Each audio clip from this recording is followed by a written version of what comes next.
Assalamu alaikum. I am Mubashir Altaf. I am a PhD scholar at Air University, Islamabad, and I have a book in my hand, The Birth of a Mural, a collection of the poems written by Hiba Hebba. And I want to read the very last poem of this book, The Birth of the Mural. And the title of the poem is Mindful Breathing. Not every misfortune is a blunt warning. Night is swinging like the shadow of a hammock. Quit calling it an allegory on Oedipus' blindness. Some bruises are silhouettes of lost wayfarers, like the ones of our parents. Harrowing, but only from a distance.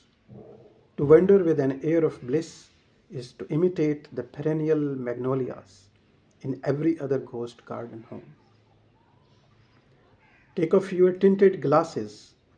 Witness the miracle of 3 moons effervescing in the flamingo sky. Breathe out. Thank you.